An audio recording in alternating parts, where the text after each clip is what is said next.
বেড়াচ্ছিলাম, সে একদম বাইজের থেকে পতেঙ্গা পর্যন্ত, পতেঙ্গার দিকে এসে আমি যখন আকস্মিকভাবে এটা ভিজিট করলাম, সেদিন আমি দেখলাম যে পর্যটকরা তাদের যে একটা পর্যটন কেন্দ্র, একটা পতেঙ্গার মতো একটা জায়গায় এসে তারা সৌন্দর্য অবলোকন করার জন্য আসতো, সেটাতে কমপ্লিটলি তারা সেটাতে বঞ্চিত হতো।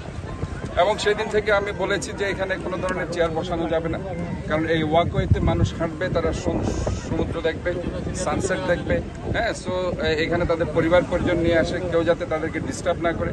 এবং আমরা এটা বারবার শুনছিলাম যে এখানে কিছু ব্যবসায়ী, অসাধু ব্যবসায়ী তাদেরকে জোর করে সেটা খাওয়া ধরিয়ে দিয়ে একটা বিশাল বিল ধরিয়ে দিত, সেটা তাদের জন্য একটা বিশাল ধরনের তাদের এখানে যে আসার পথে অন্তরায়ী হতো।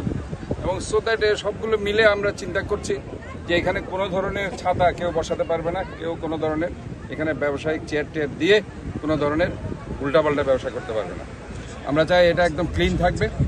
এবং এখানে অনেক ধরনের আমরা ওই যে বাস্কেট দিয়েছে, যাতে ডাস্টবিনগুলো বাস্কেটে ফেলে, এখানে আরও প্রয়োজনে আমরা ডাস্টবিন আরও দিব।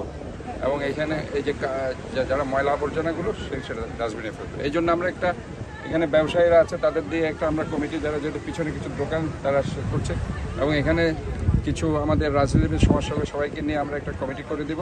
আমাদের যেটা টুরিস্ট পুলিশ আছে, স্থানীয় থানা আছে, সবাইকে নিয়ে, এবং জেলা প্রশাসন, সিটি এবং সিটি কর্পোরেশন থেকে কর্মকর্তা নিয়ে একটা কমিটি আমরা করে দিব, যারা সপ্তাহে অন্ততপক্ষে 2 দিনে সেটা মনিটরিং করে, এবং এখানে যাতে কোনো ধরনের কোনো ইয়া না থাকে, এবং পরিষ্কার পরিচ্ছন্নর ব্যাপারে ডেইলি এখানে যাতে পরিষ্কার পরিচ্ছন্ন রাখার ব্যবস্থা করে। আমরা এগুলি করছি যে একটা সাধারণ মানুষ যাতে এখানে এসে ঘুরতে পারে।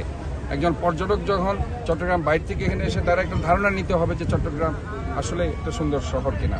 এই চট্টগ্রামের একটা ঐতিহ্যমণ্ডিত শহর, একটা আপনার একদিকে পাহাড়, একদিকে সমুদ্র, একদিকে নদী, একদিকে উপত্যকা, কাজে একটা প্রাচ্যের রানী এই চট্টগ্রামকে আমাদেরকে আগের জায়গায় ফিরিয়ে আনতে হবে। এই দেখুন, এটা চমৎকার একটা আজকে এই যে দৃশ্য, এই দৃশ্যটা আজকে মানুষ দেখতে পাচ্ছিল। এখানে এত চেয়ার বসিয়ে রেখেছিল, এত ছাতা বসিয়ে রেখেছিল, এই ছাতার জন্য মানুষ সেখানে বসতে পারতো না, সেখানে হাঁটতে পারতো না। কাজে আমরা এটাকে উন্মুক্ত করে দিয়েছি, এবং এটা উন্মুক্ত থাকবে। যে এটাকে অন্তরায় হয়ে দাঁড়ায় যারাই, তাদের বিরুদ্ধে অবশ্যই আমি বলছি যে তাদের বিরুদ্ধে আইনগত ব্যবস্থা নেওয়া হবে।